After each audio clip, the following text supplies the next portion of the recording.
कल दोस्तों 54वीं मीटिंग हुई है जीएसटी काउंसिल की।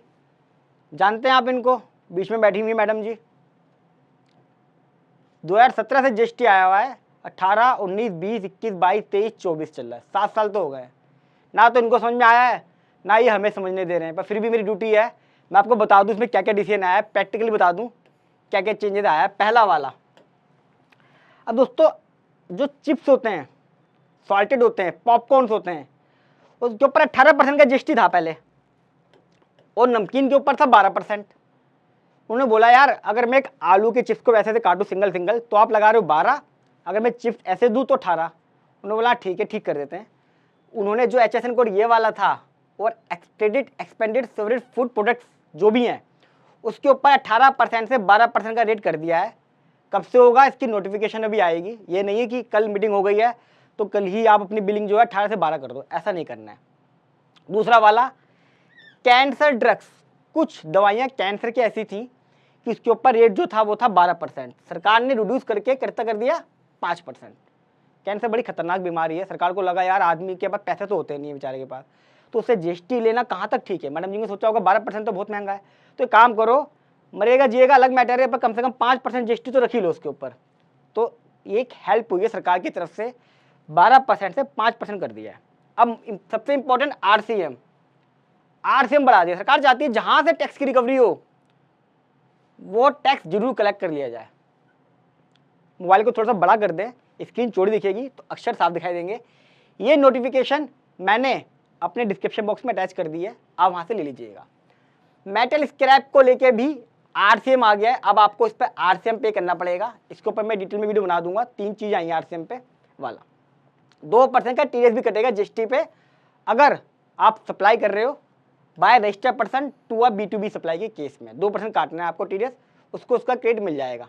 एक दोस्तों बड़ा इंपॉर्टेंट चेंज आया है, जो कार की सीट्स थी, कार पे सीट लगाते हो आप, बेचते हैं लोग, लोगों की रिकमेंडेशन गई कि जो अपनी ये है मोटरसाइकिल है उसके ऊपर 28% है और आप गाड़ी की सीट के ऊपर 18% ले रहे हो जीएसटी, तो क्यों ना मोटरसाइकिल पे भी 18% कर दो।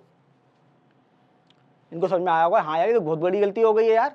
कार बाइक के ऊपर 28% और कार के ऊपर 18, सही कह रहे हैं लोग, इसके ऊपर 18% होना चाहिए, ऐसा लोगों ने सोचा। उन्होंने कहा ना ना, कार के ऊपर भी 28 कर दो।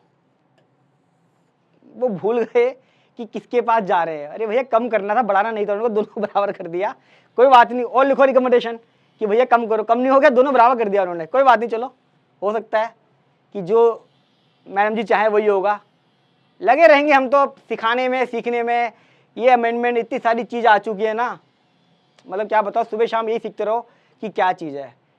जब असेसमेंट होता है ना वहाँ पर चलता है, वो कहता नहीं नहीं ऐसा हुआ, हम कहते नहीं नहीं ऐसा हुआ, हम कहते नहीं नहीं ऐसा नहीं, अरे ये भी है, हम कहते हैं ये भी है। इसी में उलझे रहते हैं और ये क्या होता है, टैक्स पेयर की हरासमेंट होती है। मेरे ख्याल से एक्ट को सिंप्लीफाई करना चाहिए। अब इतनी ज़्यादा नोटिफिकेशन, अब इसकी नोटिफिकेशन की बाढ़ लग जाएगी। Life and health insurance, Nitin Gadkari ji ने इशू उठाया था कि इसके ऊपर जीएसटी नहीं होना चाहिए, इसके ऊपर बात चल रही है। उन्होंने बोला है कि भैया सबको बताओ क्या होगा क्या नहीं होगा। मैडम जी ने पल्ला झाड़ लिया है, लोगों पे डाल दिया है।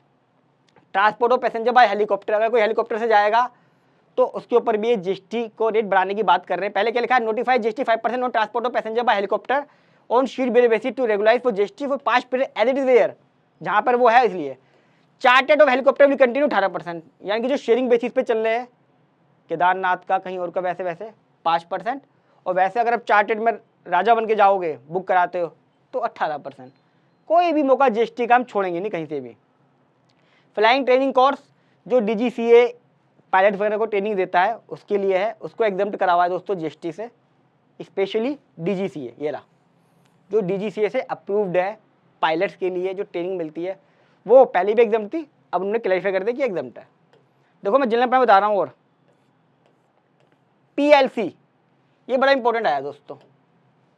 जितने भी कंस्ट्रक्शन वाले थे, बिल्डर थे, रियल एस्टेट वाले थे, वो जब सर्विस लेते हैं तो उनके लिए अबिटमेंट है 5%, 12%, 18% के रेट है, 3 रेट है उनके लिए।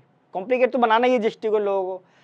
पीएलसी पे 18% जीएसटी लेते थे लोग, क्योंकि पीएलसी क्या होता है, शुरुआत में तो आप पेमेंट लेते रहते हो कंस्ट्रक्शन वाइज, जब पोजेशन देते हो तो अपने कार पार्किंग, पीएलसी ये सब चार्ज करते हो। तो यहाँ पर उन्होंने क्या क्लैरिफाई कर दिया कि जो पीएलसी चार्जेस हैं, अगर आपने उसे कंस्ट्रक्शन का पार्ट बना दिया, यानी कि कंस्ट्रक्शन सर्विस का पार्ट बनाया है, मान लीजिए किसी की पीएलसी 200 रुपये बनी पर स्क्वायर फीट के हिसाब से, आपने उसे कंस्ट्रक्शन प्लान में डाल देगी 5% 10% में कलेक्ट कर लेंगे, आखिरी में नहीं ले रहे प्रोसेसिंग के टाइम पे। तो वो कह रहा है कि ये कंपोजिट सप्लाई का पार्ट होगा और रेट जो लगेगा वो मेन सर्विस के हिसाब से पीएलसी जो है वो नेचुरली ब्लेंडेड हो जाएगी, यानी कि उसी में ऐड हो जाएगी। फिर पीएलसी का कोई औचित्य नहीं रहेगा, कोई बेनिफिट नहीं रहेगा। आप 5% ले रहे हो तो 5% के हिसाब से, 12% तो 12%, 18% तो पहले भी था और 18% ले रहे हो यानी कि इनपुट के साथ तो 18% लगेगा। अगर आपने इसे अलग से ट्रीटमेंट लिया यानी कि आपने पीएलसी अलग से चार्ज करी तो आपको 18% जीएसटी देना पड़ेगा। तो क्या आपको तो फायदा है? क्यों? बिल्डर चाहेंगे कि पीएलसी अलग से ले और 18% का टैक्स दें। जो आपका टैक्स रेट है 5% वाला उसी में इसको ऐड कर दो। अब वो पीएलसी ले नहीं पाएंगे, बिल्डर तो बदमाश होते हैं, वो पीएलसी पैसे दे के फालतू पैसा चार्ज करते हैं हमसे, पीएलसी पार्क फेसिंग ये वो। अब जीएसटी के चक्कर में वो हमें भी बेवकूफ़ बनाएंगे और जीएसटी काउंसिल को भी, तो ये कुछ नहीं हो पाएगा। Import of service by branch office, बहुत सारी चीज़ें लोग अपने लाइसेंसिंग ऑफिस खोलते हैं, अपने पीई खोलते हैं इंडिया के अंदर, जो सिर्फ एक एडमिनिस्ट्रेटिव वर्क करती है, कोई सर्विस नहीं देती है, कोई पैसे नहीं लेती है। तो उसको उन्होंने एग्जाम कर दिया है कि भैया आपको हम एग्जाम करें to exam import of service by establishment of a foreign airlines company from a related person और इट्स एस्टेब्लिशमेंट आउटसाइड इंडिया। यानी कि अगर कोई प्रॉफिट मोटिव नहीं है इंडिया के अंदर और एक लाइसेंसिंग ऑफिस खोला है जो सिर्फ एक मॉडरेटर होते हैं, एक फैसिलिटेटर होते हैं, उनके ऊपर उन्होंने जीएसटी माफ कर दिया, लिखा हुआ है एज इज वेयर इस बेसिस पे। रेंटिंग ऑफ कमर्शियल प्रॉपर्टी, मान लीजिए मेरी एक कमर्शियल प्रॉपर्टी है, मैंने एक प्राइवेट लिमिटेड कंपनी को रेंट पे दे दी, मेरा मंथली रेंट उससे 1 लाख रुपए महीने का, यानी कि साल का कितना हो गया मेरा 12 लाख रुपए, बस और कुछ नहीं है। तो मैं तो जीएसटी का रजिस्ट्रेशन कराऊंगा ही नहीं, ना मैं जीएसटी चार्ज करूंगा, ना उसको इनपुट मिलेगा। सरकार ने बोला अब इस पे आरसीएम पे होगा। कहीं पे भी जीएसटी लेने का मौका ये लोग छोड़ते नहीं है। अभी एमएसटी स्कीम आई है, बताऊंगा उसके बारे में क्या करा उन्होंने। तो 12 लाख रुपए के ऊपर अब कंपनी जो रजिस्टर्ड है वो पे करेगी। कंपनी है कोई भी है, क्या लिखा हुआ है, unregistered person to a registered person. अभी से नहीं है, इसका डेट आएगी नोटिफिकेशन, मैं अपडेट कर दूंगा। लेकिन अब कमर्शियल प्रॉपर्टी का रेंट पे दे रखी है, मैंने एग्जांपल दे दिया आपका। अगर आप रजिस्टर्ड नहीं हो और आप रजिस्टर्ड पर्सन को दे रहे हो, चाहे वो इंडिविजुअल्स है, एलएलपी है, प्राइवेट लिमिटेड कोई भी, तो वो रिवर्स चार्ज में टैक्स पे करेगा और उसे इनपुट लेगा।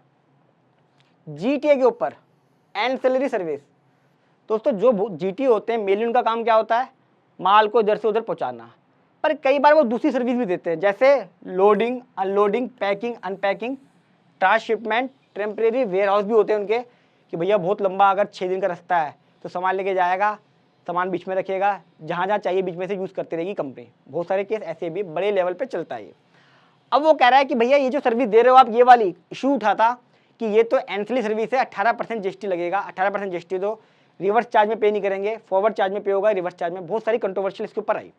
सरकार ने क्लेरिफाई कर दिया कि जो भी इसकी एंसिलरी सर्विस होगी प्रोवाइड बाय जीटीए, ये जो मैंने करी हैंगी, in the course of transportation, यानी कि ट्रांसपोर्ट का पार्ट है। मेरा आपसे एग्रीमेंट हो गया कि भैया मेरा माल वहाँ से उठाना है, आप मेरे लोडिंग करना है, माल वहाँ पहुँचाना है, वेयर हाउस वहाँ पर आपका है, वहाँ पे आपने लोडिंग करना है, सारा काम आपने करना है, मुझे बिल भेज देना। तो क्या होगा, will be treated as a part of composite supply. ये कंपोजिट सप्लाई का पार्ट ही माना जाएगा, उसी का पार्ट माना जाएगा। जैसे हॉस्पिटल्स होते हैं, हॉस्पिटल के अंदर जो हम डॉक्टर सर्विस देते हैं पेशेंट्स को, वो एग्जम्प्टेड है। साथ में दवाई भी देते हैं हम। अगर आप दवाई अलग से बेचते हो तो 12%, 18%, 5% का टैक्स है। लेकिन जब हम पेशेंट्स को दवाई देते हैं और साथ में इलाज भी देते हैं तो वो मेरी कंपोजिट सप्लाई में आती है। मेन सप्लाई मेरी क्या है, मैं मेडिकल सर्विस दे रहा हूँ, दवाई तो उसका पार्ट है, तो वो भी कंपोजिट सप्लाई है, एग्जम्प्ट है। ऐसे उन्होंने यहाँ पे कर दिया TTD as composite supply of goods का। तो ध्यान रखें, 18% अगर अलग से मांगे तो वो 18% नहीं है, वो जीटीए के प्रोविजन भी इसी पे लगेंगे। जीएसटी में मेरी बहुत अच्छी एक्सपर्टाइज है, मैं बनाता नहीं हूँ, लेकिन अब मैं डाला करूँगा वीडियोस के ऊपर। चलिए ये आ गया, ये बताता हूँ आपको मैं अब। दोस्तों एक एमनेस्टी स्कीम आई थी सेक्शन 28A में। पहले सरकार ने हजारों नोटिफिकेशन निकाल दी, 2A था ही नहीं, 2B था ही नहीं, लोगों ने नोटिस भेज दिए, डिमांडें निकल गई। अब सरकार क्या कह रही है, हम आपको माफ कर रहे हैं। अच्छा, एमनेस्टी स्कीम की हिंदी पता क्या होती है, सरकार द्वारा दिया गया क्षमादान, इसकी हिंदी होती है एमनेस्टी स्कीम की, सरकार द्वारा दिया गया क्षमादान। अब सरकार आपको क्षमादान दे रही है। सरकार कह रही है कि आपके फाइनेंशियल 17, 18, 19, 20 के एक्स पर सेक्शन 28 की जो डेट थी वो आपको 31 मार्च 25 तक जमा करनी है, सिर्फ और सिर्फ टैक्स। कब तक इफेक्ट है, 1 4/11 से डेट दे दी, पहले डेट नहीं थी, यानी कि 1/4/11 से एप्लीकेबल हो जाएगा। नवंबर, दिसंबर, जनवरी, फरवरी, मार्च, आपको 5 महीने मिलेंगे, पेमेंट कर दीजिए। जो आपके नोटिस 73 के अंतर्गत टैक्स निकला है, 73 ओनली सेक्शन 73 में। तो 73 के अंदर अगर मैं टैक्स पे कर देता हूं तो मेरा पेनल्टी तो वैसे ही माफ है, तो इंटरेस्ट और माफ हो गया। कहने का मतलब ये होगा कि किसी का इंटरेस्ट पेनल्टी भी लग गई है तो इंटरेस्ट और पेनल्टी माफ हो जाएगी अगर आप टैक्स पे कर दोगे। सबसे बड़ा क्वेश्चन यहाँ ये है, जिन लोगों ने टैक्स पे कर दिया, इंटरेस्ट भी पे कर दिया और पेनल्टी पे कर दी, उसका क्या होगा? या जिसने इंटरेस्ट और टैक्स पे कर दिया, क्या उसको इंटरेस्ट का रिफंड मिलेगा? जवाब है यस। लेकिन सरकार तो देगी नहीं। सरकार के पास सिर्फ एक चीज है, टैक्स कैसे लिया जाए। ये एक बेनिफिशियल प्रोविजन है असेसी के लिए, और जब कभी भी कोई बेनिफिशियल प्रोविजन आता है असेसी का, चाहे वो जीएसटी एक्ट हो, चाहे वो इनकम टैक्स एक्ट हो, हमेशा रेट्रोस्पेक्टिव होता है। आपको इसके लिए हाई कोर्ट जाना पड़ेगा। पिछली बार भी इन्होंने जब लेट फीस माफ करी थी 4 साल की, तो उन्होंने वो प्रोस्पेक्टिव करी थी, रेट्रो नहीं की थी। जिन लोगों ने पे कर दी उसका क्या कसूर? आप ऐसे प्रोविजन क्यों लाते हो कि आगे वाले को फायदा, जिसने पे कर दिया वो डिमोटिवेट होगा। अगली बार मेरे क्लाइंट क्या कहेगा मेरे से कि सर मैं तो टैक्स पे नहीं कर रहा, आपने मैं टैक्स इंटरेस्ट पे करा दिया, सरकार ने बाद में माफ कर दिया, मेरा क्यों पे कराया आपने? तो कितनी गलत बात है। सरकार को ऐसे प्रोविजन को करते वक्त सोचना चाहिए यार कि यार जब मैं आगे बेनिफिट दे रहा हूं तो पीछे जिसने पे कर दिया होनेस्टली, जिसने टैक्स दे दिया है विद इंटरेस्ट, मैं उसको रिफंड दूं, एक अच्छी इमेज बनाऊं। पर खैर मुझे लगता नहीं इन्होंने कभी भी अपनी इमेज बनाने की सोची हो। ये कहते हैं इमेज बिगड़े तो बिगड़े, टैक्स की रिकवरी जरूर होनी चाहिए। अच्छा, एक नया सेक्शन हो रहा गया, नोटिफाई होगा भी ये, सब सेक्शन 5, 6, 16, यानी कि 16(5) और 16(6) हो रहा गया। अभी नोटिफाई होगा दोस्तों ये, सॉरी 16(7), 16(6).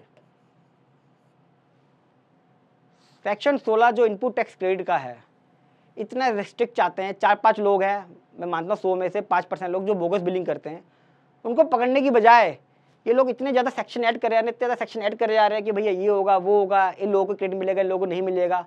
क्या फ़ायदा? 95% जो लोग हैं वो परेशान होते हैं 5% बोगस बिलिंग के चक्कर में। तो इस सेक्शन ऐड करने का फ़ायदा नहीं है।